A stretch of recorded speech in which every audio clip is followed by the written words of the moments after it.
Hello, welcome to the channel Why Stories. Enjoy watching. Adriana Alcalde didn't like her son's choice. Constancio was already an adult. He had completed his education, earned a living, and lived on his own in the apartment that Adriana had inherited from her mother. Holding a photo from the dresser in her hands, she sighed involuntarily. In the snapshot, Constancio was captured on his graduation day from school. He was cheerful, handsome, and stately. And how he was sitting in that photo, it was an absolute sight to behold. Adriana had specifically ordered an expensive suit and trousers from a tailor's shop. She wanted Constancio to shine at his graduation. And he couldn't have anything less. He was one of the top students from a prestigious high school. And he had to look the part. How the girls used to admire Constancio back then. A mother's heart swelled with pride, and Constancio wasn't shy in a female company. He communicated with girls openly and freely, not like most of his peers. Constancio, in general, was always the life of the party. During his childhood, Adriana had to keep an eye on this boy. With such a volatile nature, trouble was never far off. The forest was everywhere near their house. He sought out adventures, and he found them. Adriana fretted over her only child and tried to secure the apartment. And yet, at the age of 3, the boy managed to stick a knitting needle into the socket. He was electrocuted pretty badly. His tender palms were instantly covered in burns, and it was a miracle he didn't perish. Adriana cried while holding her crying son, not even realizing that this was just the beginning. In the future, Constancio fell many times, from trees and from fences. Once, he even got a concussion. The neighborhood dogs bit him, and he had accidents while riding his bicycle. One can't recount everything. He was a troublesome lad. And all because Constancio couldn't stand just sitting at home. He was drawn to the outdoors, to friends, and to adventures. And what kind of person did he turn out to be? Adriana Alcalde herself had always been an exemplary girl. She listened to her parents and was afraid to frighten them unnecessarily. She chose a spouse who matched her nature. Samuel Alcalde, Constancio's father, was also never known for his wild temperament. But Constancio was just like that. But Adriana even took pride in the fact that her son had such a vibrant personality. He always had so many friends and admirers. He wasn't some gray mouse. He was outgoing and the life of the party. From very early childhood, Adriana knew that her son Constancio was better and smarter than the others. After all, he was already reading at the age of 3, and neither mother nor father put any special effort into teaching the little one. He figured it out on his own. Constancio always asked questions. What's written here? What letter is this? And slowly, steadily, he learned. Adriana and Samuel were shocked when their 3-year-old child once read a sign outside a store. No one expected it. Maybe he just memorized it, doubted the father, suspiciously looking at the little one. The parents immediately tested their hypothesis. But no, little Constancio confidently read the names of bus stops and the inscriptions on billboards. A bit later, Constancio learned to count as well, also independently. The boy just had that kind of nature. He was curious and eager for everything new. Sometimes it led to dangerous adventures, and sometimes to academic successes. Adriana was incredibly pleased with her child's abilities. By the time the first year of the school came around, it was clear that Constancio had no place in a regular school. Adriana put in maximum effort but still managed to enroll her son in the most prestigious school in their city. They had to pay someone off, but it was nothing. Their family was already quite well off by then. When Adriana married Samuel, he was a poor student. She didn't dream of a wealthy prince herself, as she came from a rather modest family. She lived with her mother and father in a small apartment and worked as an accountant at a factory after graduating from college. There was a period when all her friends started getting married one by one. One would invite her to a wedding, then another. And Adriana was always alone, even though she had a quite pleasant appearance. Perhaps she was too serious back then, too strict. And very modest. But the guys preferred to get to know simpler and more vibrant girls. From the outside, it seemed that Adriana was quite comfortable being alone. But it wasn't the case. And then there was Samuel. They met at a dance at his university. He approached Adriana only towards the end of the evening and, blushing and embarrassed, asked her to dance. At first glance, the slim young man didn't impress the girl, but she agreed. And so she had been standing by the wall alone for too long. During the dance, they talked and got to know each other better. And when the music stopped, Adriana looked at her partner completely differently. He was intelligent, polite, kind, reliable, and focused on his studies and career. Even then, Adriana felt that she wouldn't go wrong with such a person. And her intuition didn't fail her. They started dating. A year later, Samuel proposed to Adriana. He was still finishing his studies at the university and working part-time as an assistant engineer at a construction company. The girl thought about it and agreed. Why wait? All her friends were already married. She liked Samuel, and her parents didn't object. In fact, her mother was even happy, finally, her daughter was settled. And their prospective son-in-law suited them just fine. He was well-mannered, respectful, and a future engineer. As a young couple, they were provided with university housing. They received a small room with shared facilities and a kitchen on the entire floor. Strangely enough, Adriana even liked such a life. She learned to be a wife and a homemaker. She felt very grown up, and Samuel was there, dependable and loving. With him, the young wife felt beautiful and charming. He showered her with compliments and bought her inexpensive gifts. Back then, there wasn't enough money for anything more significant. Scholarships, wages, part-time jobs, there wasn't much to spare. And then Samuel graduated from university and landed a full-time job at a construction company where he had worked as a student. His potential was noticed right away, and his career began to advance.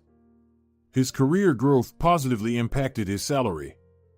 Soon, the spouses were able to move into their own apartment, and Samuel's workplace helped with its acquisition. It's a pity we didn't have a child in time. Samuel would joke and express his regret. We could have gotten a 2-bedroom. And indeed, it was sad. Unlike her husband, Adriana took it seriously at the time. Why is it? Don't worry. Samuel hugged her. We have everything ahead. There will be children and a bigger apartment. Just wait a little. And indeed, Samuel kept his promise. Soon enough, he learned how to provide for their small family. Adriana had never lived so well, even at her parents' home. Now she could buy herself beautiful dresses and shoes from those stores she used to avoid due to their high prices. But the items there were magnificent. Furthermore, the spouses often dined out at restaurants or flew to the seaside for vacations at least once a year. They even bought their own car. After all, Samuel was now a manager, and the company was actively expanding. Profits were steadily growing, and the diligent and promising specialist was well taken care of financially. He was valued and respected at work. Samuel was indeed an effective worker. One thing clouded their happiness: they were unable to conceive a child. Samuel didn't despair. He would say that their time would come. Everything will happen in due time. They're young and healthy. Why worry? He'd reassure. But Adriana was still worried. Her friends' children were already in kindergarten, and some were even in school. And here she was. Adriana pretended that everything was fine, and in response to tactless questions from relatives and friends, she'd say that they weren't planning to have children just yet. But the heart of the young woman was troubled and pained. She longed to become a mother. She and Samuel could provide so much for a child: a separate room, toys, clothes, entertainment. And most importantly, love and care. It was frustrating that things were turning out this way. Doctors shrugged their shoulders. It seemed both spouses were healthy. Well, medical science wasn't as advanced back then as it is now. In secret from her husband, Adriana turned to a grandmotherly healer. She had heard about her at work. A colleague assured her that her relative became a mother only after visiting this old woman. She's a magician, really, she works wonders. She can heal anything in the world. They say she can even get the hopelessly sick back on their feet. Adriana, of course, asked for the address of this miracle maid. She said that her cousin needed help with removing warts. But Adriana went to the healer with a completely different request. There were darkened rooms and the smell of dried herbs and wax in the house. A frail old woman was looking at her attentively with her black eyes. "I see your trouble," the old woman declared right from the doorstep. "You can't have a child for now, but there's no real issue. There's nothing for me to do here." "How can that be?" Adriana was surprised, thinking that she might be suffering from some serious condition. "I can't become pregnant. It happens like that sometimes. Just wait, everything will come in due time." The old woman sounded just like Samuel. Adriana wasn't prepared to hear this. After all, she had traveled almost 2 hours to this village in hopes of receiving some remedy. That's what the young woman told the healer, almost on the verge of tears. "This youth these days." The healer chuckled. "Well, okay, here's some dried herb. Add it to your coffee and drink it on an empty stomach every day for 2 weeks." "Thank you." Adriana rejoiced. Now she had the remedy in her hands, which meant her trip to this remote place hadn't been in vain. And indeed, just a month after that visit, Adriana realized she was expecting a child. The joy of the young couple knew no bounds. She didn't know what to think. Did the magical coffee really help, or did things just work out on their own? But that didn't matter. The most important thing was that they would have a baby. Like most women, Adriana dreamed of having a daughter, a little obedient doll with whom she could braid her hair and dress up in pretty clothes. But they had Constancio, a strong and vocal infant who was demanding and very active. The moment Adriana saw the baby, she understood he was the most important person in her life. She would do everything to ensure that this little one would be happy. During that time, Samuel hardly ever came home. He was starting his business. It was quite a risky step, but he went for it, and his wife supported him. She was always by her husband's side and trusted him in all important matters. The quiet and unassuming young man turned out to be intelligent, determined, and resourceful. He could see opportunities perfectly and knew what he wanted. Adriana had no doubt that her husband would achieve success sooner or later. And what about her? She would help him in any way she could. After all, it was all for their future and for their son as well. Samuel physically couldn't help his wife with the baby, even though he really wanted to. He would come home when the little one was already asleep, and sometimes Adriana too. Well, the woman didn't complain. Taking care of the baby brought her joy. The prospects that Samuel had were uplifting and inspiring. Samuel's business was on the rise. At first, it was a company focused on building renovations, and then they shifted into construction. Initially, they started small, private plots and houses. And then things escalated. Samuel managed to enter the business of constructing high-rise buildings in their city. And that's when the earnings really took off. Adriana's head would spin sometimes thinking about how much their lives had changed. Not that they had complained about poverty. As the head of a department, Samuel was earning quite well. But becoming the owner of a company indeed made him wealthy. The family moved to a beautiful suburban house with a pool, and they had a substantial amount on their bank account.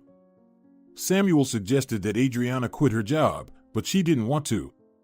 She enjoyed knowing that she was controlling the financial flows and helping her husband in his business.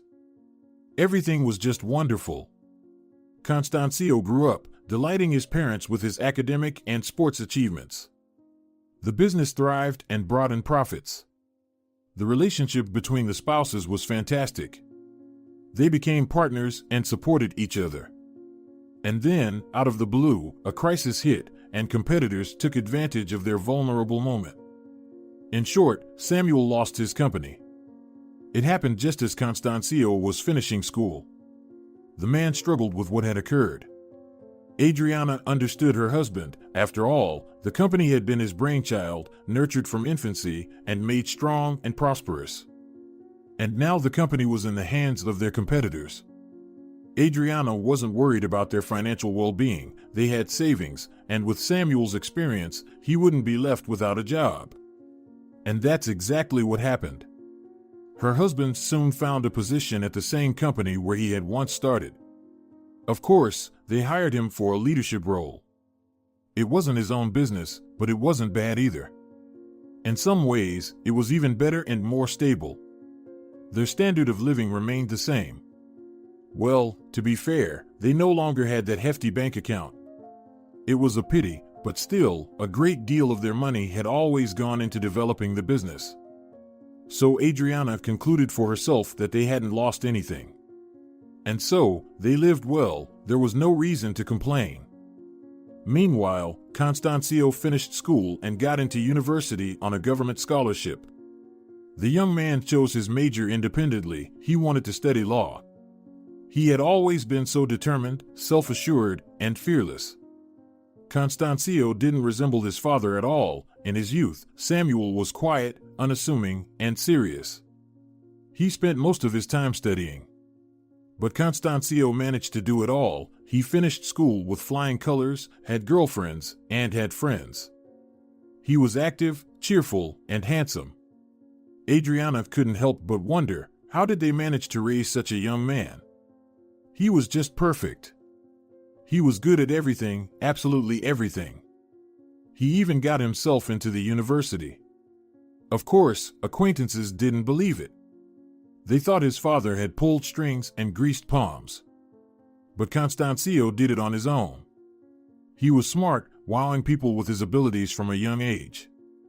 Although Adriana's motherly heart worried about her son, how would he manage without them in a big city? He was used to living with the family's support. Adriana kept a close eye on him, monitoring his movements. How else could she do it? After all, she was his mother. And Constancio had a character with a touch of adventure mixed in. No doubt, he would mature and become calmer with time. But for now, she watched him closely. He was sociable, and she hoped he wouldn't fall into a bad crowd. From childhood, Constancio was drawn to fun and adventures, though sometimes that led to trouble. Adriana didn't want to let her only son go to the capital alone, even though she understood that the university was a whole different level compared to local colleges. Come on, don't worry so much. Ease up a bit.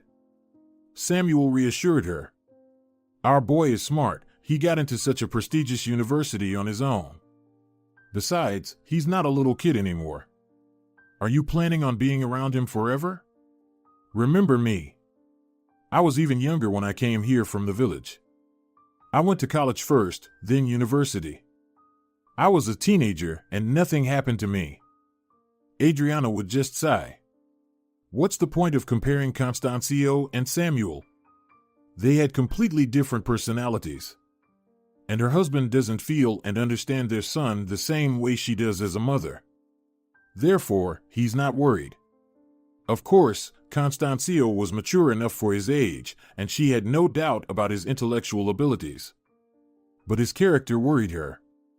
If Constancio was left without parental control and set free, he might stop studying and get into trouble. He's young, sociable, and lively. Too much freedom might go to his head, and then trouble wouldn't be far off.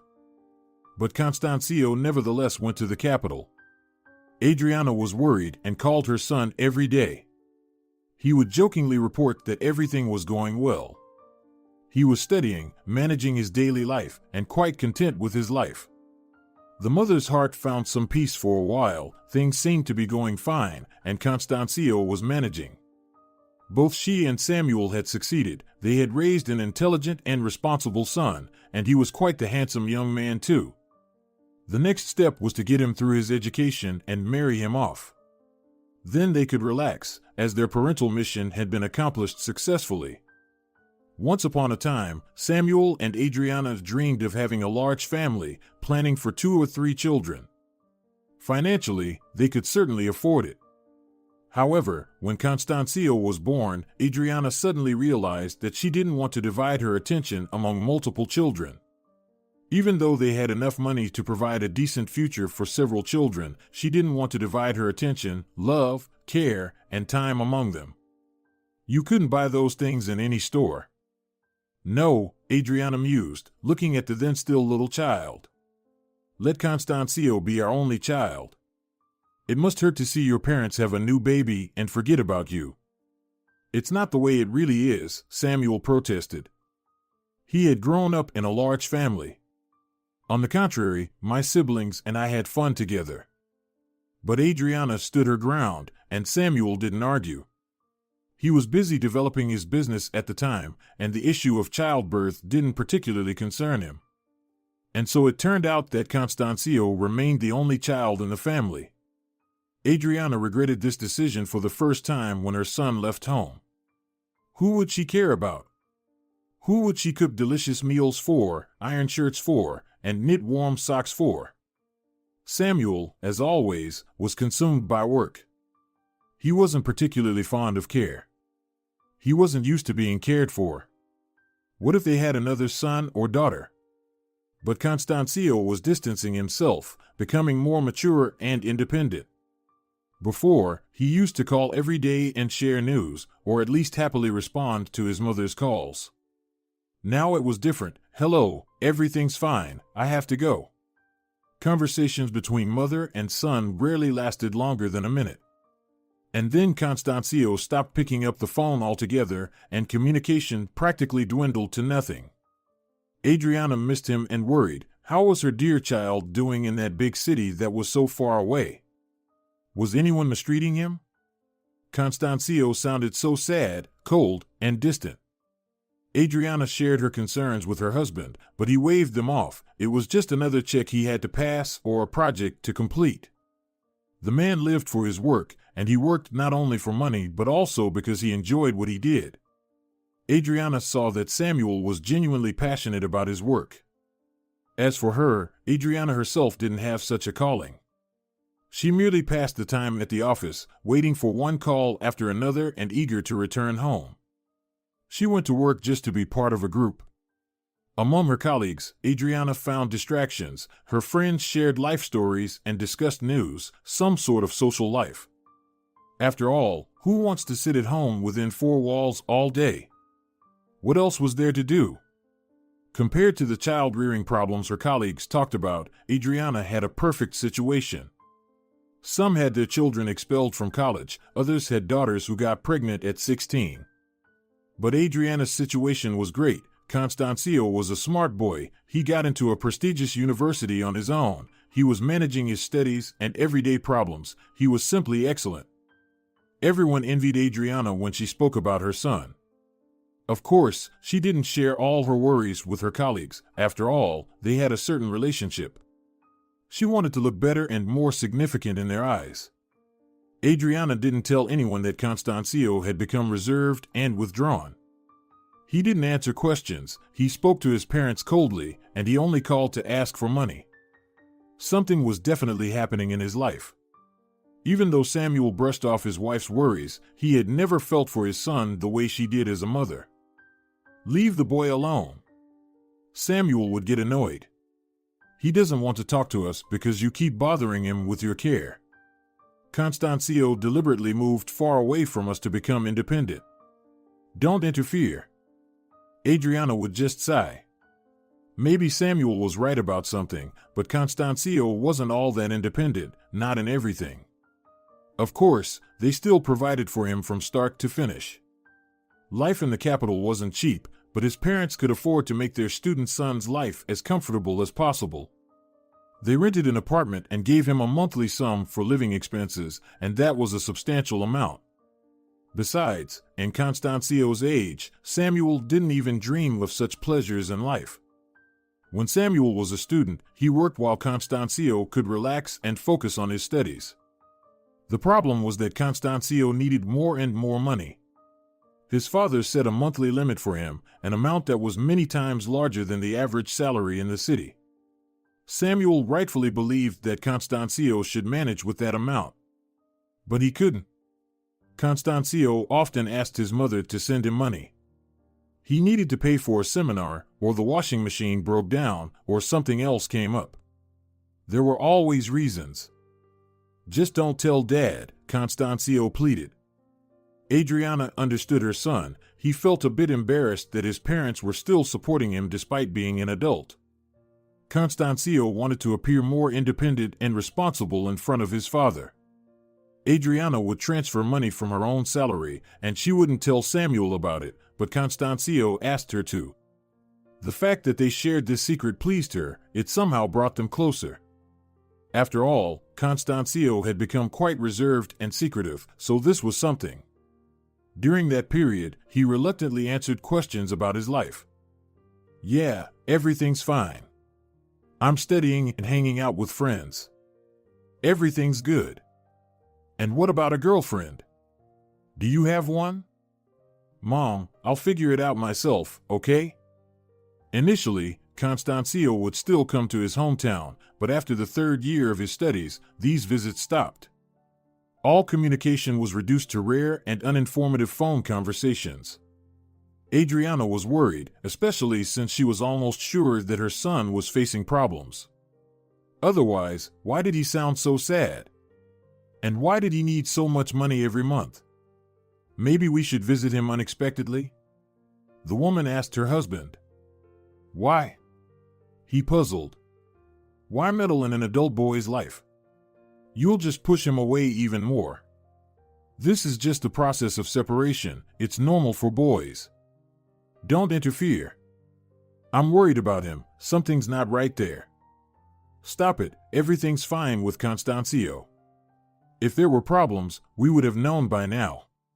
So, leave your panic behind. He's grown up and smart. He'll figure things out himself. Adriana was annoyed that her husband was so calm. Samuel seemed indifferent to the fate of their only child, almost out of sight, out of mind. Apart from his work, her husband didn't show much interest. Adriana had decided that Constancio would settle in the capital. Why not? He clearly liked the city. He was so excited when he first moved there. He used to share his impressions with his parents, and he was a capable and promising young man. He'd surely find his place in the capital. On one hand, it was great, but on the other, they would hardly see each other anymore. Adriana had mixed feelings. Constancio didn't share his plans with her. One thing made her happy. Constancio's alienation and coldness seemed to have faded gradually. His voice became more friendly, and he even started taking an interest in his parents' affairs, which hadn't happened in a while. But he spoke vaguely about his future. Graduation is coming up soon, and then I'll come back and tell you everything.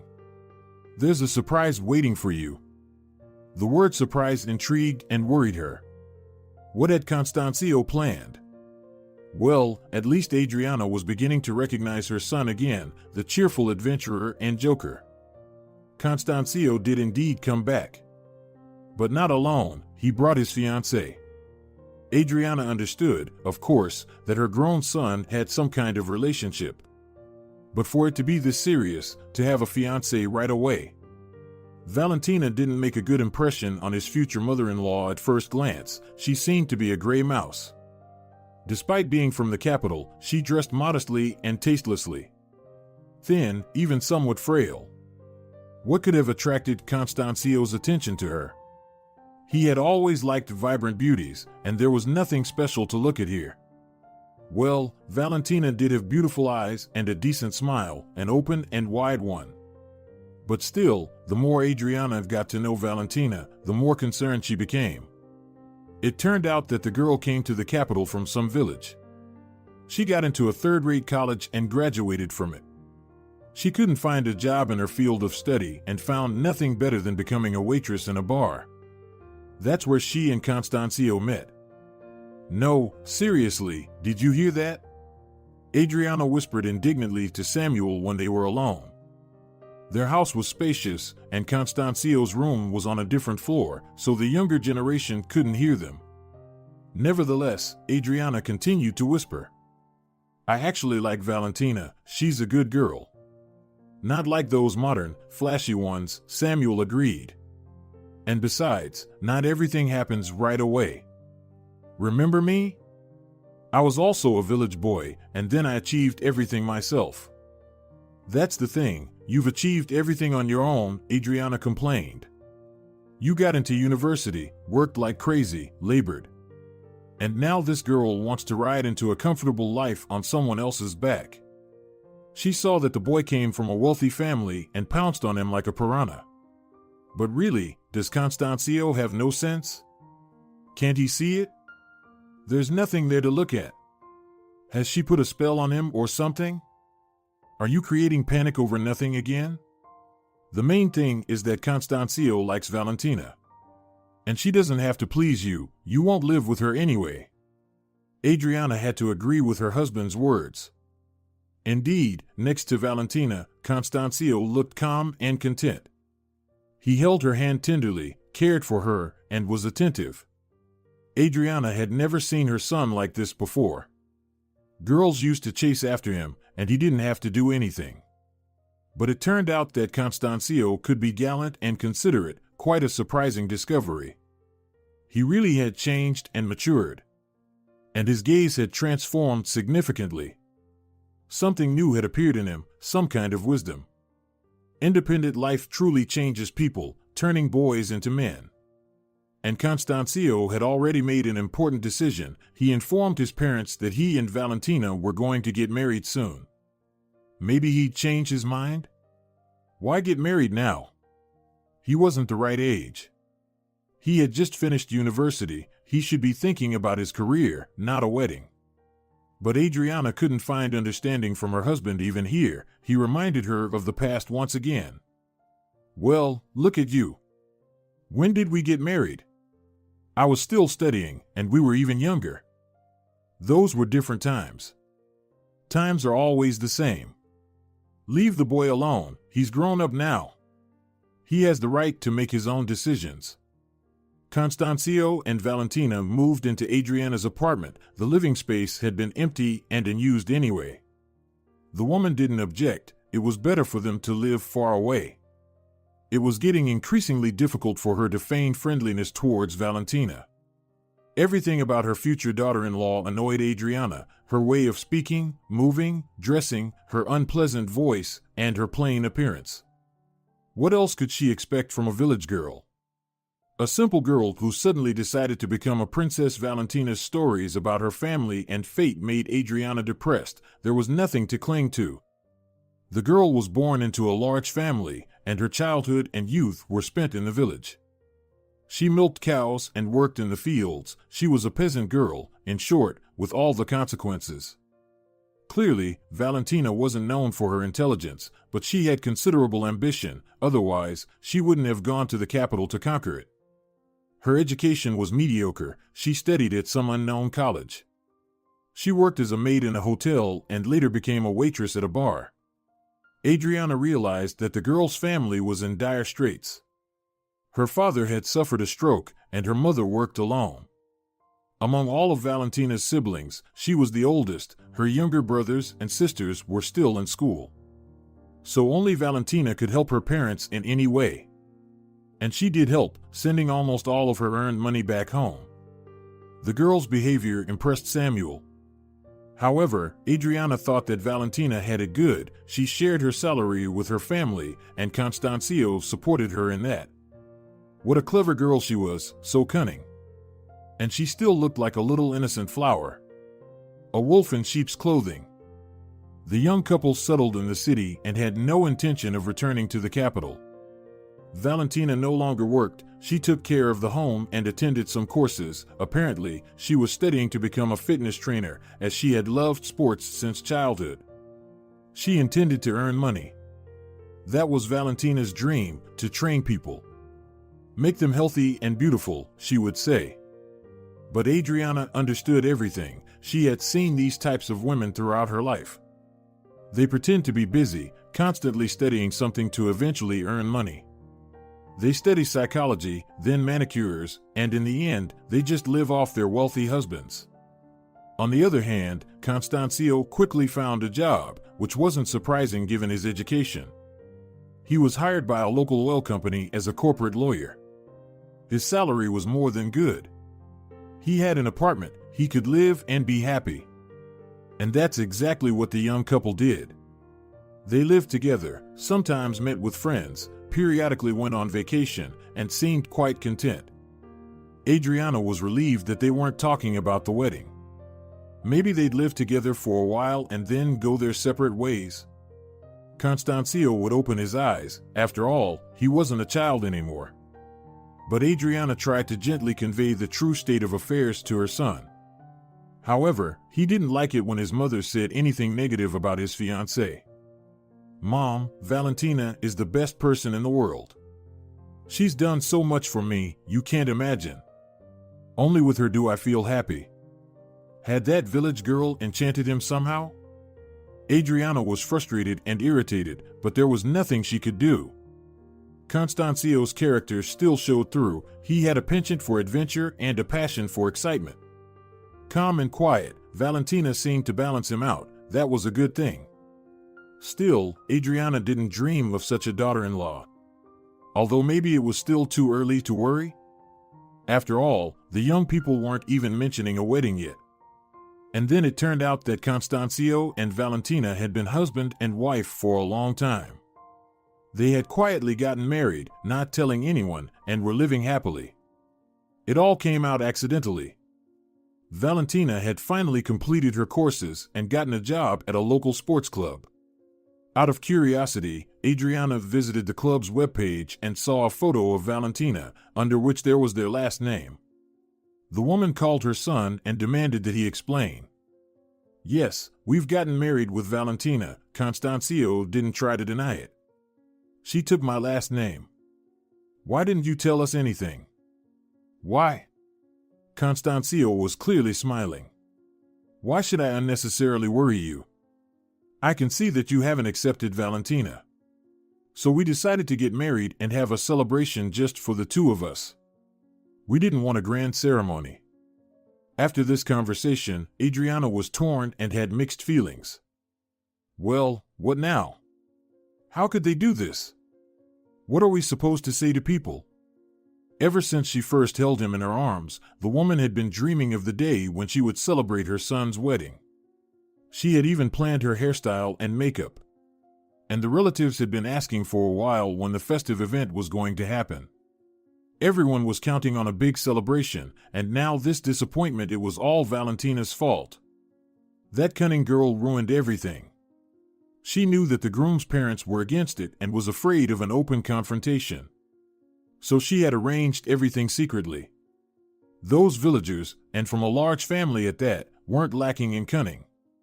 Samuel, however, reacted calmly to their son's decision. "We should respect Constancio's choice. He's already an adult." Respect. He covered his indifference with benevolent reasons, acting wise and noble. But in reality, he simply didn't care about Constancio and his fate. As long as everything was good at work, that's all that mattered to him. But don't worry, hope was not lost yet. Perhaps Constancio would change his mind. Probably even more likely. As long as it wasn't too late, because if that Valentina ended up having a child, it would all be over. For the next 18 years, Constancio would be trapped. And then there was Samuel, acting like a fool, honestly. When Constancio and his wife came to visit them, he would start talking about grandchildren. "So, when will you bless us with heirs?" Valentina would blush shyly, as usual, pretending to be modest. But Constancio would respond openly. "The time will come, and we will. Right now, Valentina wants to work and gain experience. Later, maternity leave will be an option."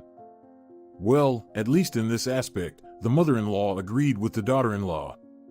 Adriana was pleased with Valentina's decision. It was better for them to not have children for a while. It would be easier to part ways if need be.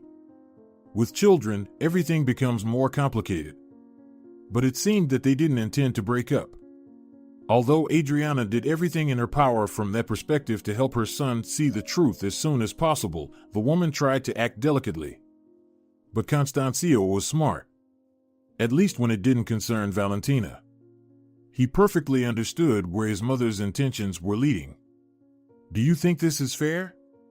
She shares her whole salary with her family, living off your money. That's not how things are done in a family. We don't leech off you. Mom, why are you comparing them?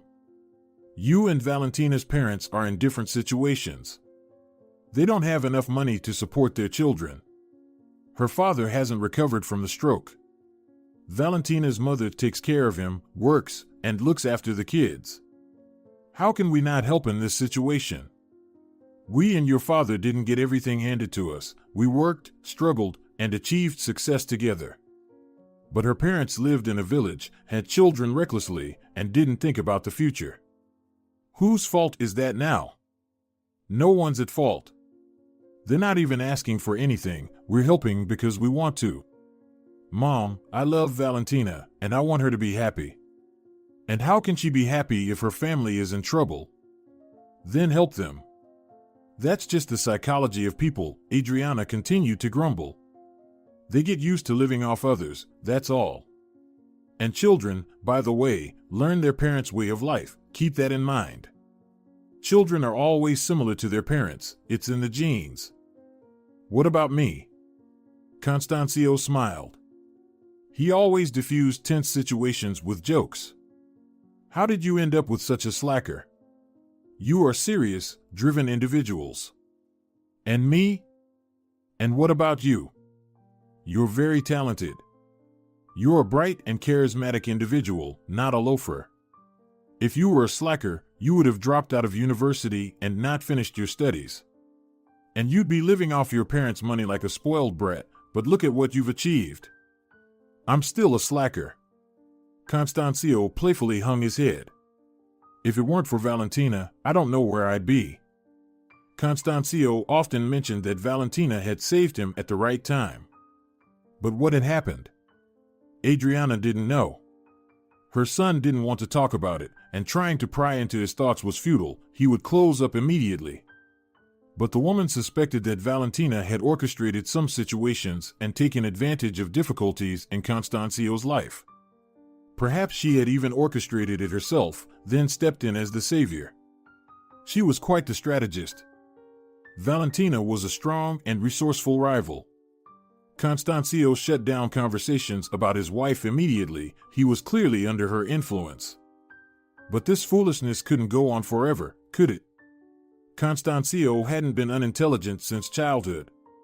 Eventually, when the hormones settled down, he would understand everything. And Adriana would be there when that moment came, ready to support and help if needed. Several years passed, but nothing changed in the relationship between the son and the daughter-in-law. On the contrary, they even started planning for a child. At least that's what a colleague told Adriana. She claimed to have seen Valentina at the reproductive health center. What else could she be doing there if not preparing for pregnancy? Maybe she was already expecting a child? They had secrets and didn't reveal anything about themselves. They lived separately, only occasionally visiting. Everything was going completely against what Adriana had planned and dreamed of. But everything else was fine. Her husband continued to work, and Adriana was looking forward to her well-deserved rest. She had worked hard enough. Now it was finally time to relax. Constancio was doing exceptionally well at work. It couldn't be better. Just like his father once did, he even started his own business. Though he wasn't in a rush to leave his current position, it wasn't clear yet whether the business would succeed. Constancio was the daring type, unafraid of responsibility. It was in his nature. He was destined to be an entrepreneur. A true business shark. Oh, this guy was bound to achieve so much. Adriana was proud of her son and loved him with all her heart. If only he could straighten things out in his personal life, then everything would be perfect. Valentina worked at her fitness center, earning modestly and even sending some of her earnings to her family.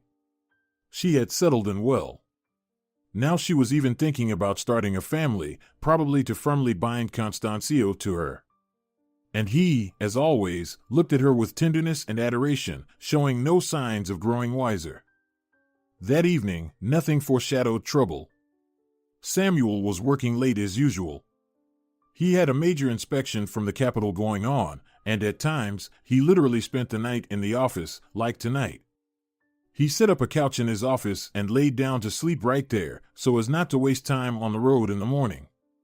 Adriana had repeatedly asked him to take a well-deserved break. They didn't need much. They lived in a big house, had a bank account, and had stable investment accounts earning interest. They could live and enjoy themselves.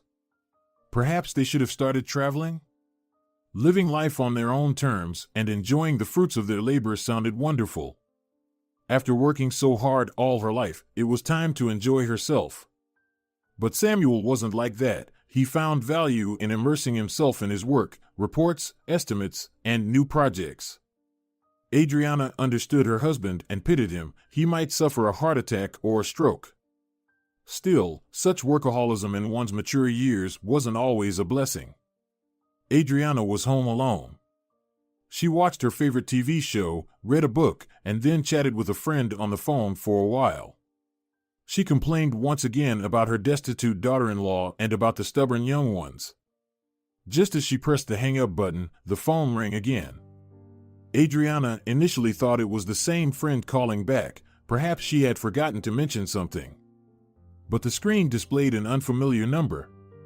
Adriana grew uneasy. After all, it was late in the evening. Strangers don't usually call at such times. "Hello," a brisk male voice came through the receiver with a distinctly official tone. "Is Alcalde Constancio your relative?" "This is my son," Adriana said, shivering with horror. Her heart clenched in fear for Constancio. What happened? He was in a car accident. He was driving under the influence, returning from some party. Adriana gasped. It was something that Constancio would do in principle. Despite his exceptional intelligence and abilities, he often acted like a carefree teenager. He was quite capable of getting behind the wheel after having a few drinks.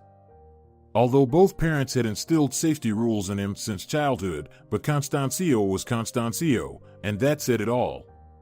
He always had a streak of recklessness, and he often disregarded many rules. How is he? Is he alive? Adriana's heart pounded in her chest so intensely that it felt like it could burst out at any moment. He's alive. He had minor injuries. Medical personnel are assisting him right now. However, his spouse is in a more critical condition. You're her mother-in-law, right? We need someone to come to the hospital, bring the girl's documents, and answer some questions from the doctors. We managed to contact her parents, but they live far away. So, of course, Adriana replied immediately, feverishly pondering how to get into Constancio and his wife's apartment, where the documents were. Somewhere, she had left the keys, if only she could find them now. The most important thing was that Constancio was alive and relatively well. The police officer had said that the driver had suffered minor injuries. Adriana was worried about Valentina, though. It seemed like she had been seriously injured. Adriana had dreamed of her son divorcing his wife, but she definitely didn't want such a fate for her daughter-in-law. Adriana finally found the keys to her mother's apartment, where the young couple lived, called a taxi, and only then realized that she hadn't told her husband about the incident. She thought for a moment and then decided not to bother him so late. She would inform him later, once the situation became clearer. The most important thing was that Constancio was alive and relatively well. The rest of the problems would be solved as they came. Adriana was alone in her son and daughter-in-law's apartment for the first time. She had occasionally visited them before, on holidays, on Constancio and Valentina's birthdays, on New Year's. The daughter-in-law always set a beautiful table. Adriana had to admit that her son's wife was a wonderful hostess. Yes, Valentina was a really good housekeeper. There wasn't a speck of dust in the rooms, everything was in its place. Adriana entered the young couple's bedroom and, overcoming a sudden embarrassment, opened the wardrobe. It felt a bit awkward to behave like this in someone else's apartment. So, what might a person need in the hospital? A nightshirt, pajamas, and a towel. Adriana frantically gathered a bag for her daughter-in-law. She found a folder with Valentina's documents in the closet. Thoughts crowded her mind, jostled each other, and obscured her focus.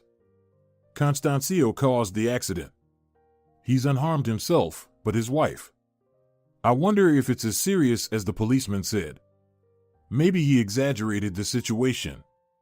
But what if, on the contrary, he downplayed the impact? What if Constancio is seriously injured now? What will happen to him? Adriana finally packed her things and called a taxi.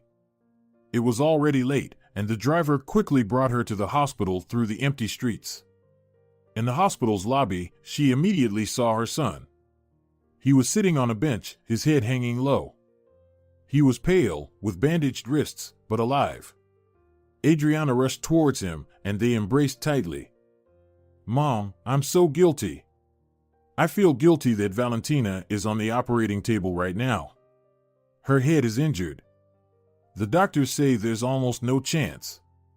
If something happens to her, I won't live. I'm telling you for sure, I won't." "Calm down," Adriana urged her son, trying to calm her own horror. "Maybe it will still be okay. Valentina is healthy, she has a strong body. And anyway, you're both at fault, not just you. Why did she sit next to you in the car when you were drunk? She's responsible for this too. What are you saying?" Constancio pulled away and looked at his mother with wide open eyes. "It's my fault. Only mine. There's no forgiveness for me. I'll leave her if she survives, otherwise, I'm done."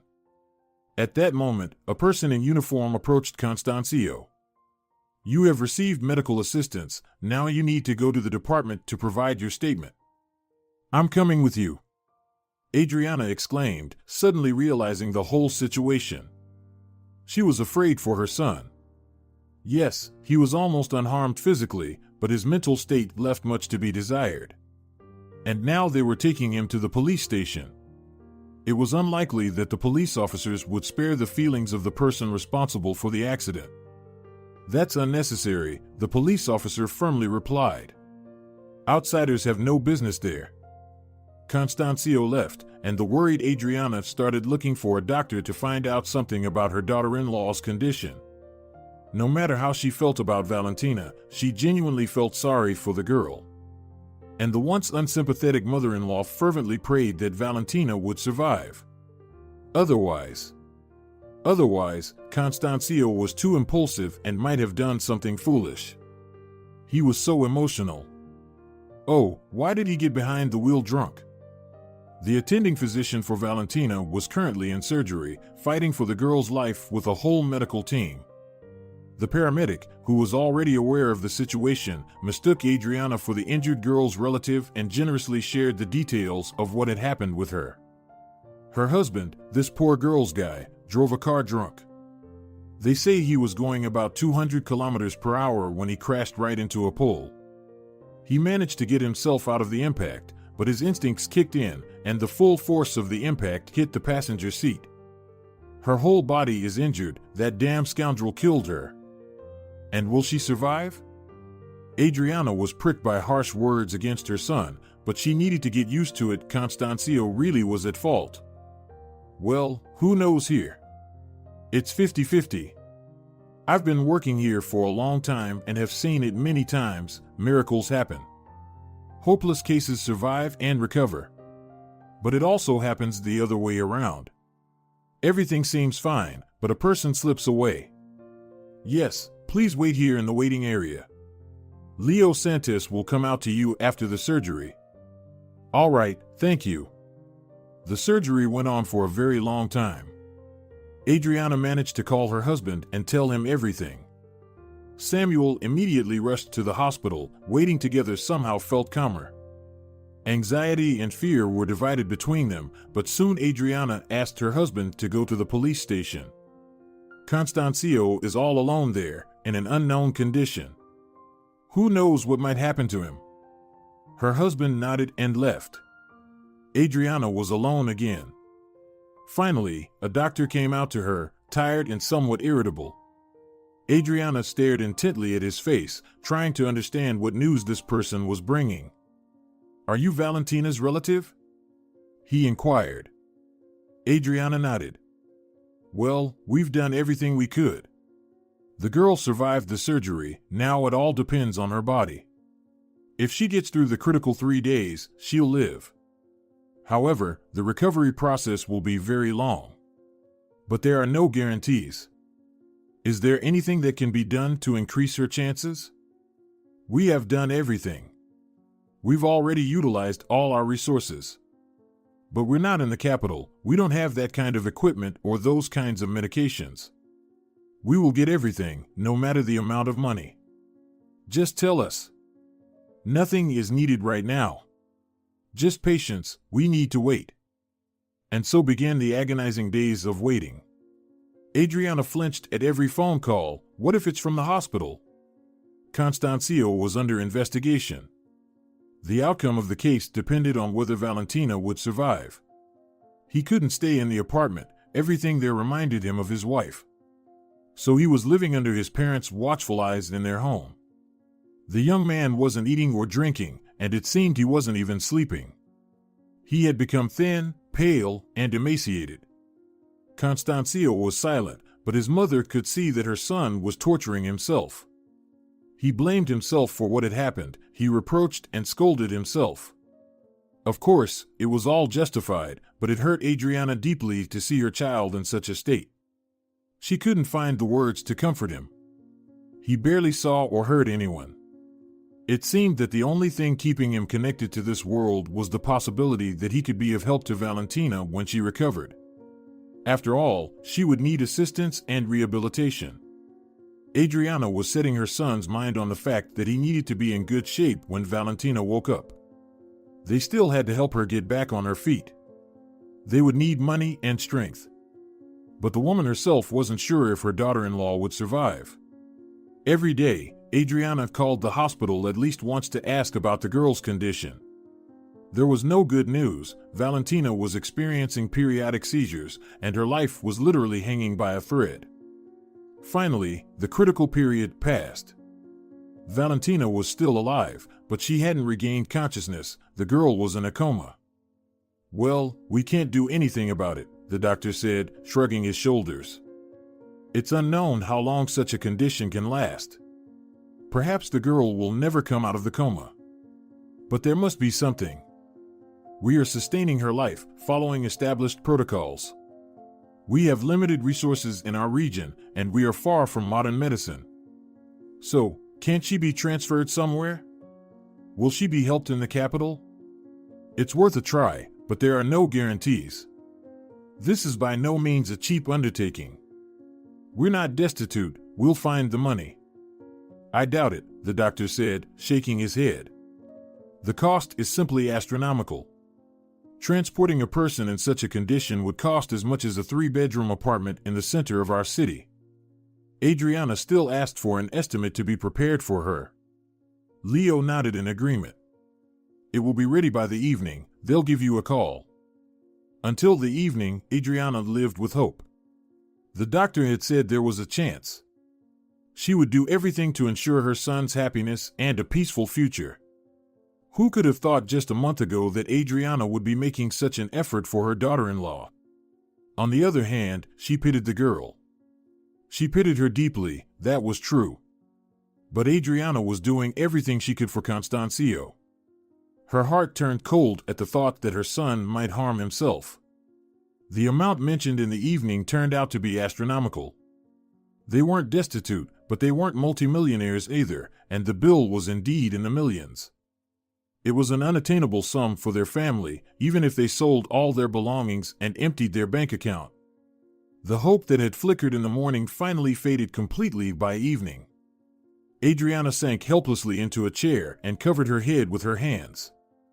What should we do? Passing by like a ghost, Constancio walked past, his cheeks hollowed, his skin taking on a painful shade. Guilt was eating away at him from the inside. Should she have told him about the money? What was the point? Where would he get it? If Constancio found out, it would be another reason for self-loathing. He couldn't even provide the money for his beloved's treatment. The next day, as usual, Adriana went to the hospital. They sometimes let her into the intensive care unit, where Valentina was laying. She didn't tell her son about these visits. He would surely want to see his wife too. But Valentina was in such a state that this sight would only further devastate Constancio, who was barely holding on. Once, health professionals asked Adriana for money in order to ensure that Constancio would not be allowed near his wife. She reluctantly paid to be sure. Valentina sometimes murmured something in her sleep. Adriana listened but couldn't make out anything. More often, Valentina lay quietly and peacefully. If it weren't for her gently rising and falling chest, you could almost think that she was no longer in this world. A sharp pity clenched Adriana's heart every time she saw her daughter-in-law. Now the woman was puzzled. Why hadn't she loved her this way before? She was friendly, capable, and hard-working. And Constancio loved her so much. She should have become friends with her and found common ground. Poor girl. A daughter of parents with many children who were preoccupied with their younger siblings. Valentina's mother came only once. It was understandable. She had no money, a sick husband to take care of, and a bunch of children. She didn't have time to sit at the bedside of her eldest daughter in the hospital, and it didn't make much sense anyway. Adriana had seen a program about people who had come out of comas. Many of them claimed that, while they were helpless, they heard and felt what was happening around them. So Adriana often asked Valentina for forgiveness, and she also told her about Constancio's suffering and how they were all waiting for her recovery. Everything will be different now, Adriana promised. We'll live as one family, supporting each other. Just get well soon. Suddenly, Valentina might hear something. She should have known that everyone was waiting for her. Valentina suddenly became agitated, which didn't surprise Adriana. It had happened many times before. The girl started murmuring again. Adriana leaned closer to her face, trying to catch the words. Maybe she could understand what dream Valentina was having. Antonio. Antonio Cano. Antonio Cano? Adriana asked, seeking confirmation. Valentina had pronounced something so clearly for the first time. Could it be that she was emerging from her coma? Antonio, he will help. Adriana rushed to find the doctors. Who knew Valentina had spoken? Perhaps it was a good sign. However, when Leo, who came to see Valentina, looked at the readings on the devices, he shook his head negatively. No, she's still in a coma. The instruments register brief moments of consciousness returning. It happens sometimes. But unfortunately, it doesn't mean much. The girl is stable, but there are no improvements expected, and a miracle is unlikely to happen at this point. Time is passing, and in her situation, time means a lot. Adriana returned home in a state of disarray. Antonio Cano. She had memorized the name well. Valentina had said he would help. Was it incoherent rambling or a plea for help? The woman couldn't forget Valentina's words. No matter what, she was determined to find out who Antonio Cano was. Could he truly help the girl? The question was, how do I find this mysterious person? Who was he, anyway? She could ask Constancio, but it was better not to disturb him. He was already working with therapists. There seemed to be progress, and a thoughtless word could set back the specialist's efforts. Adriana would find out everything on her own. She decided to start by calling Valentina's mother. Of course, she was angry with Constancio and, consequently, all his relatives, for understandable reasons. But what could she do? If there was any way to help Valentina, Adriana would take that step. However, Valentina's mother knew nothing about Antonio Cano. She cried on the phone as she spoke about her daughter and her words. She even regretted calling her. She was sparing her son but hadn't considered the feelings of the unfortunate girl's mother. In the future, she needed to be more careful. After some thought, Adriana decided to use the internet. But here too, she hit a roadblock. There were so many Antonio Canos. Thousands of men of all ages with that name, making it difficult to find the right one. Still, Adriana didn't give up. She examined the social pages of these people, hoping to find some connection to Valentina. help came from an unexpected source. One day, as usual, she went to the hospital to see her daughter-in-law. Now Adriana listened closely to Valentina's casual words and phrases. Who knew, maybe she would get another hint. But it was in vain. Valentina didn't say anything like that again. Mostly, she was lying quietly, seemingly in a deep sleep. One morning in the intensive care unit, Adriana spotted a young woman with tear-filled eyes. "And who are you, actually?" Adriana asked the visitor. "Who let you in? Are you a relative?" "Cousin," the girl nodded. "And you must be the mother-in-law, I suppose? I've heard that you frequently show up here, worrying about Valentina, helping the staff take care of her, and buying everything she needs. Even though you're the mother of that scoundrel, I don't hold any negativity towards you. I think you raised him right, and he made his own choices." "Nice to meet you," Adriana automatically replied. "Oh, I didn't introduce myself. My name is Tina. We grew up together in the same village as Valentina. We were really close, practically like relatives. We went to the capital together to make something of ourselves. But lucky me, I finished my studies, found a good job, got settled there, and well, her life took a different turn." "So, you and Valentina interacted often in the capital?" Adriana clarified. "Of course, we were inseparable. Our paths only diverged a bit when we both got married. But she's still someone very dear to me. I came to visit as soon as I could after all of this happened. I was actually on bed rest at the maternity ward when it all unfolded, so I couldn't come earlier. But now, I finally managed to get away." "I see. Tina, I have a very strange question for you." And Adriana told Valentina's cousin about Antonio Cano. You know, Valentina sometimes mutters incoherent things, but this time she clearly said, "Antonio Cano will help. I'm trying to find him, but..." "Wait, I know who he is." Tina brightened. "Well, of course, why didn't I think of it before? He's a rock star, a very famous person who fills stadiums. You've definitely heard his songs, even if you don't like rock music, they're played everywhere." "Well, how is this music celebrity connected to Valentina?" "Well, he was head over heels in love with Valentina. Back then, Antonio was gaining popularity, but he was still wealthy and influential. He dedicated songs to her, he was willing to do anything for her. Maybe even now, too. But she chose Constancio. I'm really sorry for saying that, but I didn't like Constancio then either. He seemed carefree, somewhat childish. But you can't dictate the heart. Valentina fell in love. If I were in her shoes, I wouldn't have hesitated or had any doubts. Antonio, he's quite a person. He's talented, kind, and generous. Wow, that's something. So, Valentina didn't randomly mention his name?" "Of course not." "Do you know how to reach Antonio?" "No. I don't have his phone number or contacts." "I see, I'll find him myself then. I'll check where he's performing and go to his concert. From there, I'll find a way to reach him and tell him what happened to Valentina.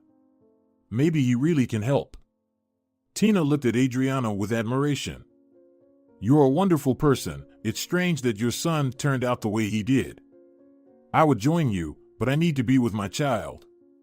"Thank you, dear. You've already helped a lot." Adriana smiled at her. "I'll manage, don't doubt it." Now Adriana had a goal, to find Antonio and talk to him. If Valentina believed he could help, then it must have been true. She had a concrete and achievable task ahead of her. She would handle it, of course. "Everything will be all right, Valentina." Adriana gently stroked the thin palm of her future daughter-in-law. "Everything will be all right." Adriana told her family that she was going to visit a friend.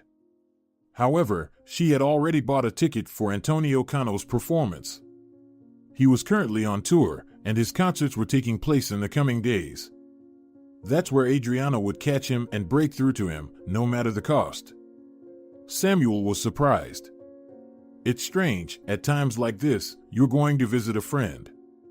What if something happens to Valentina? It's an uncertain time indeed, and that's why I'm going. I've exhausted myself with nerves. I need a reset. Luz invited me to stay with her for a couple of days. She says we'll stroll along the waterfront and have heart-to-heart conversations. I need this. But what about Valentina? Samuel repeated. Valentina is stable. She's in a deep coma, but her life isn't threatened right now. I talked to the doctor. Keep an eye on Constancio, okay? Remind him from time to time that he's needed by us and, of course, by Valentina. That Valentina will need him soon. Samuel nodded. You're right, you need a distraction. You've taken on the most in this situation. I'm working, and Constancio, well, he's pretty much stuck in a rut. You really need a reset. Adriana made it to her destination by plane. It had been a while since she had traveled alone. It felt unusual to travel this way in solitude. She booked a room in a hotel. Indeed, her former classmate Luz lived here, but they hadn't communicated in a long time, let alone become friends. Meeting with her friend was more of a legend for them. Antonio Cano's concert was scheduled for the evening. During the day, Adriana took a stroll along the famous waterfront, taking in the fresh air and the views. And she pondered, intensely considering how to reach Antonio. If it wouldn't work out now, she could try to find him in another city. However, the doctor had made it clear that the longer Valentina remained in a coma, the fewer chances she had of recovery.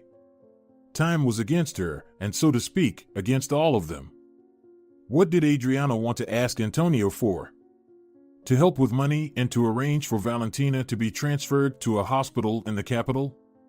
The doctor said they had the resources to rehabilitate such severely ill patients.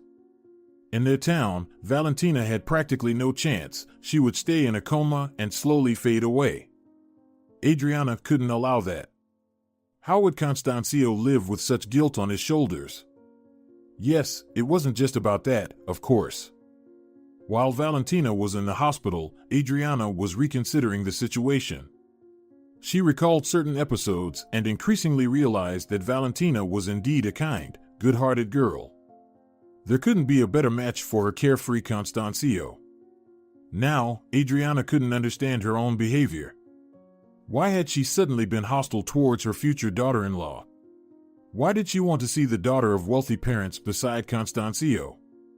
It was all nonsense, relics of the past.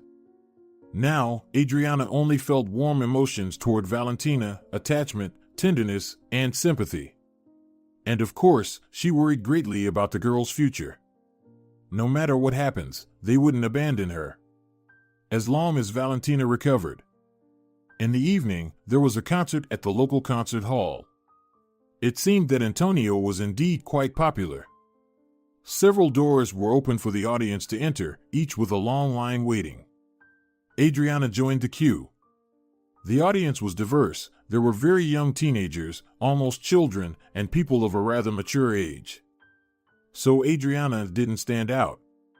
Some people were laughing, and some were humming songs from Antonio's repertoire, it seemed. They seemed to be carefree people who had come to enjoy their favorite performer's show and have a pleasant evening. But Adriana was here with a mission. While standing in line, she examined numerous posters of Antonio. He was a handsome man, just about 10 to 15 years older than Valentina and Constancio. He had a pleasant appearance and seemingly kind, not indifferent, eyes. She hoped he wouldn't dismiss her. She hoped he would help.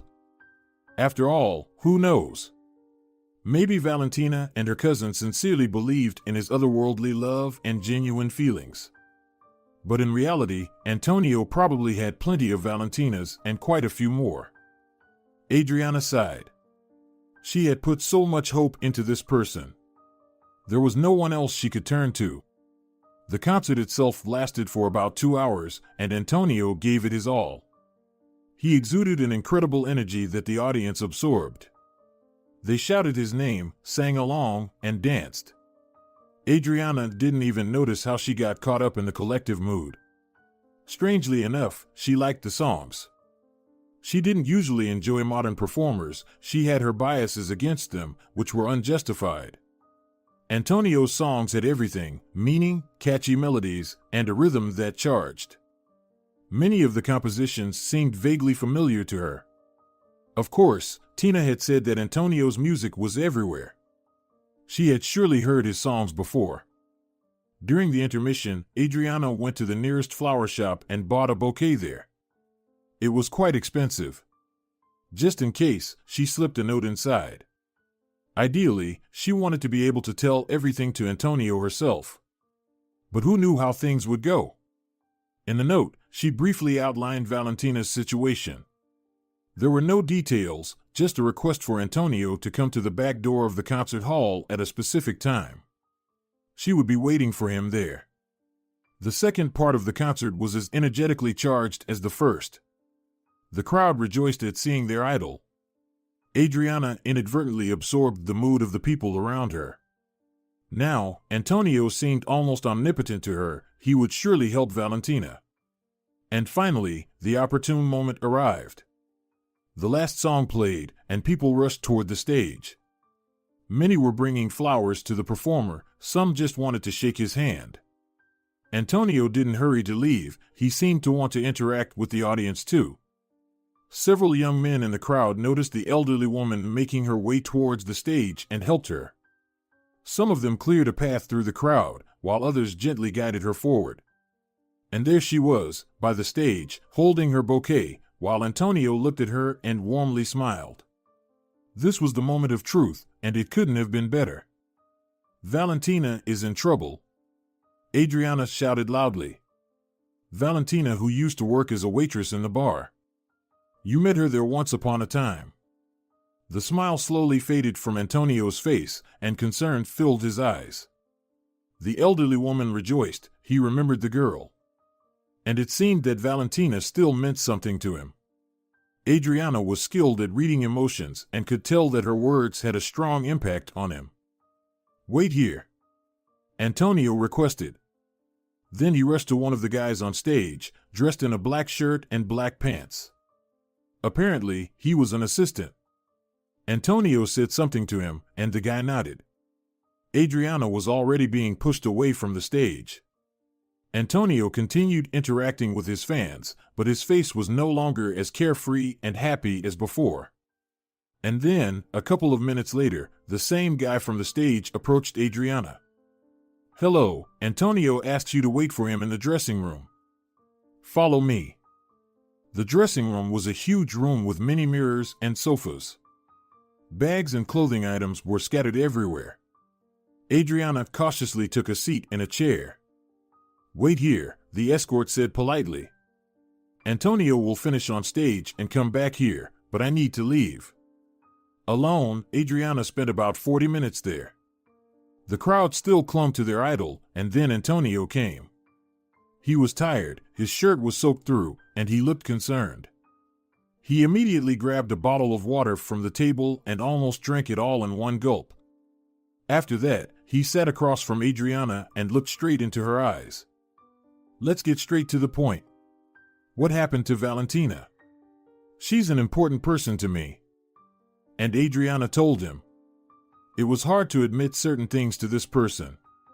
For instance, her initial attitude towards her future daughter-in-law and her own son's terrible actions. Antonio listened attentively and didn't interrupt or reproach her. He was just listening and occasionally nodding. Next to this strong man, Adriana surprisingly felt calm. Now that he knew everything, everything would be fine. She had done the most important thing. She had reached Antonio Cano. He would surely come up with something. He was handsome with the right traits, a confident gaze, charisma, money, and talent. Tina, Valentina's cousin, was right. How could a young girl like Valentina prefer someone like him over Constancio? If Adriana were younger, she might have fallen in love with him herself. It was amazing. This fact once again proved that Valentina truly loved Constancio. Adriana had suspected her of greed. How foolish. Yes, if Valentina had stayed with Antonio, she would have easily solved all her financial problems. And even her family issues. Poor girl, Antonio said when Adriana finished. Who would have thought she'd have such a fate? Your son, excuse me, acted extremely irresponsibly, to put it mildly. I never really liked him.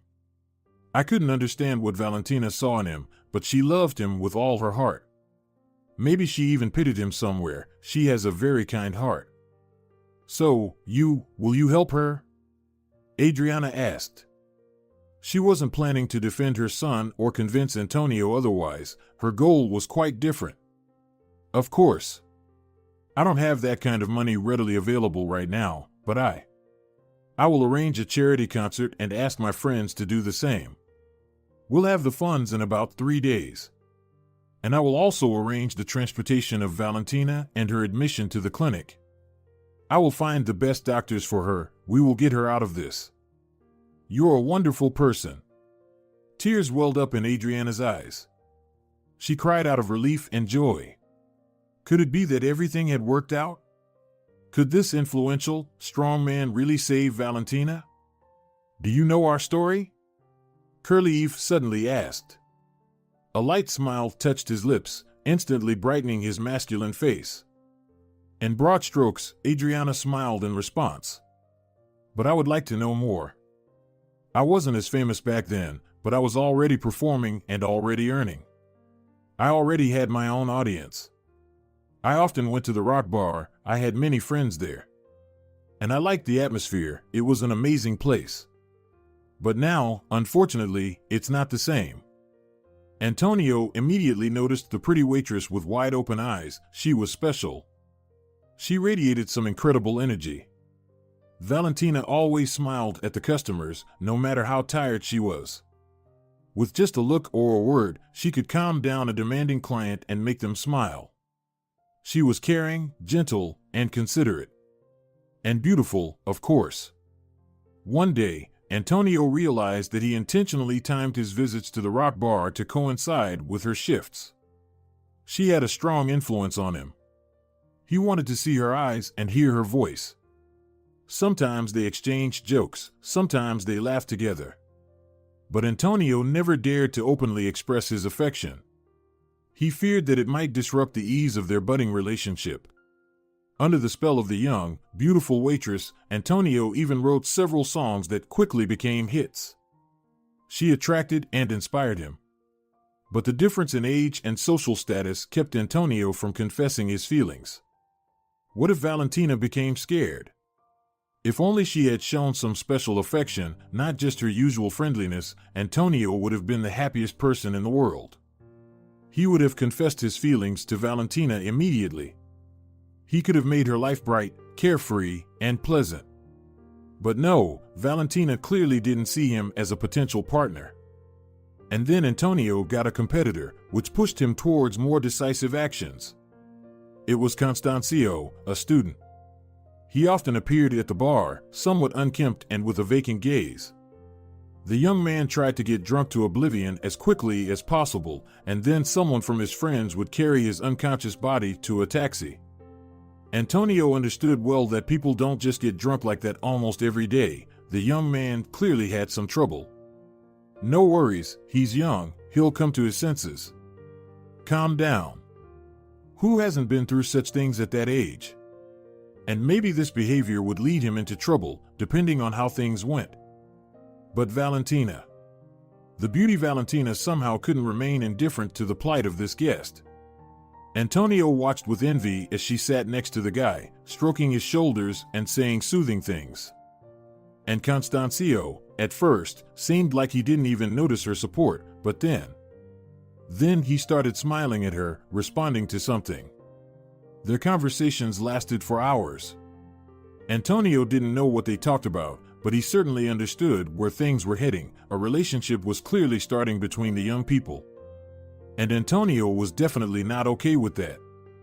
By that time, he had already realized that he had the strongest feelings for Valentina that he had ever felt for anyone. She's special, I still believe that.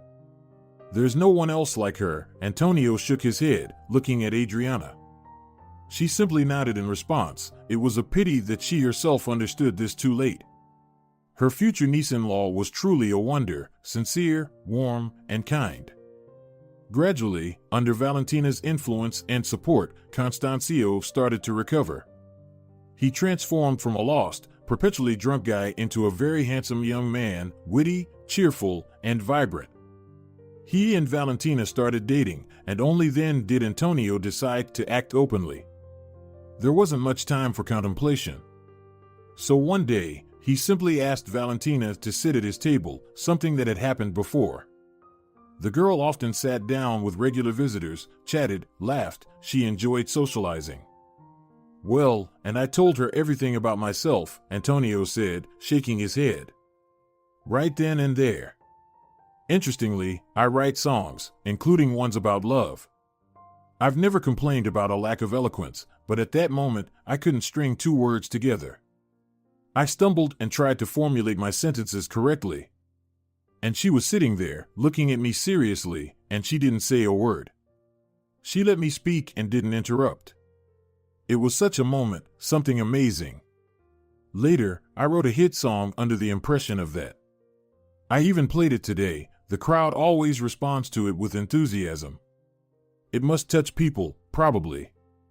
Valentina listened to Antonio, smiled sadly at him, and said what the man already knew: she loved Constancio, and he loved her. Without her, he would spiral out of control again, plummeting at a furious speed into the abyss. It turned out that Constancio had experienced unrequited love. Some married adult woman had captured his heart and mind. They met and started dating. The young and handsome guy was a way for this woman to escape her dull everyday life, a passing amusement. But Constancio fell in love for real. The woman, as expected, dismissed the young admirer when their affair bored her. She found herself a new companion. Constancio pursued her, but when he realized it was futile, he understood that the woman had never had serious feelings for him. He started drinking excessively, almost got expelled from university, and didn't talk to anyone. Valentina saved him back then. If it weren't for her, Constancio wouldn't have stopped. He had no chance on his own. So she pulled him out, and he practically led her to the other side. Adriana paused to think. She did feel that something was happening with her son when he lived in the capital city. But over the phone, Constancio reported in a casual tone that everything was fine and then quickly hung up. And here it turns out that things were quite different in reality. It was a personal drama. Valentina had saved him, brought him back to life. As a mother, she should have been praying for her. But the young couple hadn't told her anything. Perhaps Constancio didn't want to. And Valentina herself, it seemed, had no desire to highlight her deed. After learning the truth, Adriana felt even more compassion for her future niece-in-law. Imagine rejecting someone like Antonio for Constancio's sake. She rescued the guy from trouble and left the capital city with him. Constancio was lucky. Lucky in a way that rarely happens to anyone in the world. The burden of guilt that now weighed on Constancio's shoulders must have been colossal. It was a warm September day. A group was walking along the waterfront. Two couples, an elderly spouse and a young man and woman. Constancio was gently supporting Valentina by the elbow. She was still very slender, but her eyes were meaningful again, burning with a thirst for life. They had traveled to another city. The girl had never strolled along this wonderful waterfront before and was now enjoying the views that opened up before her.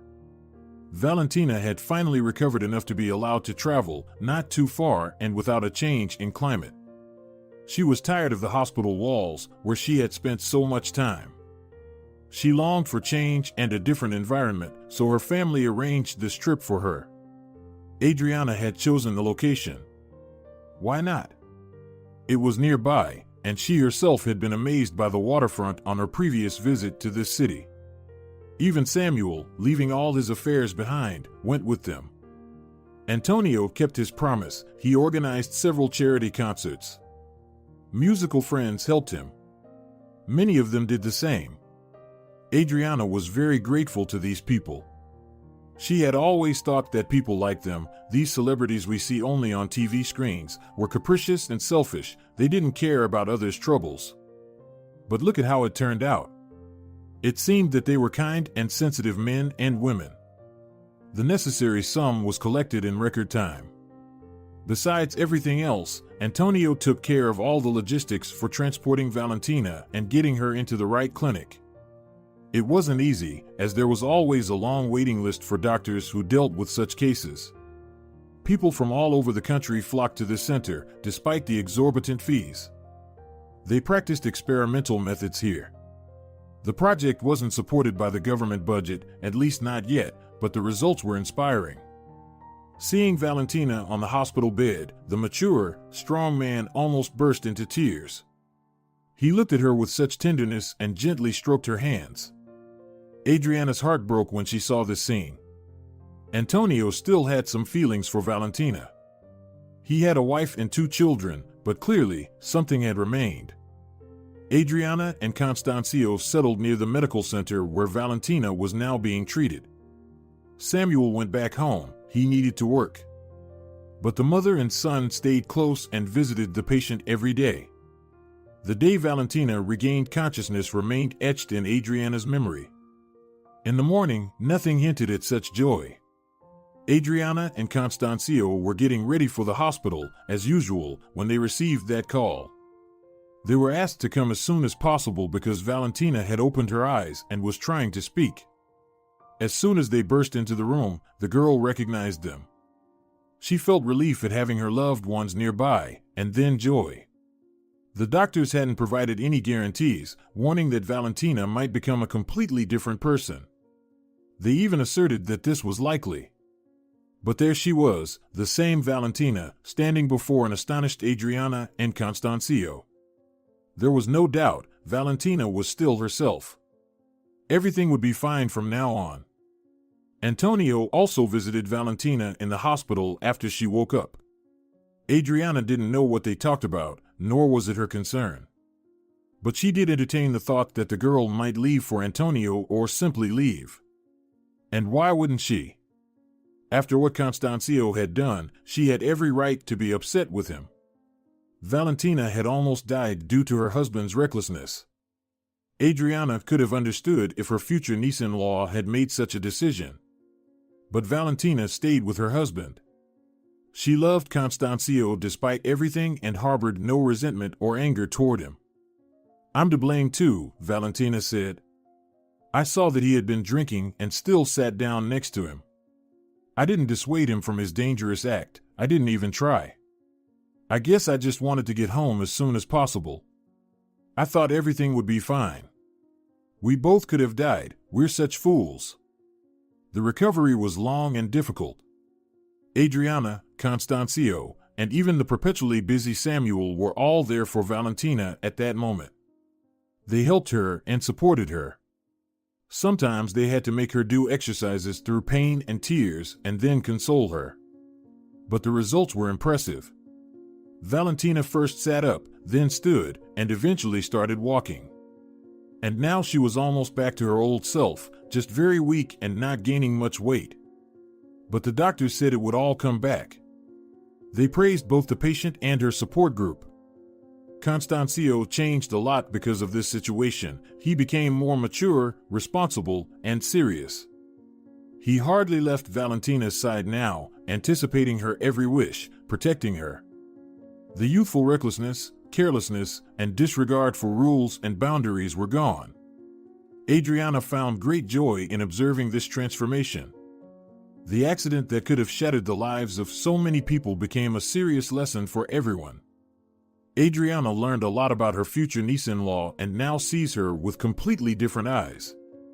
The woman herself had also changed significantly. She had become more attentive and tolerant towards people, learned to notice others' sorrows and hardships, and even developed a passion for rock music in her old age. Adriana was a devoted fan of Antonio Cano. His songs, as it turned out, were so profound and carried so much meaning.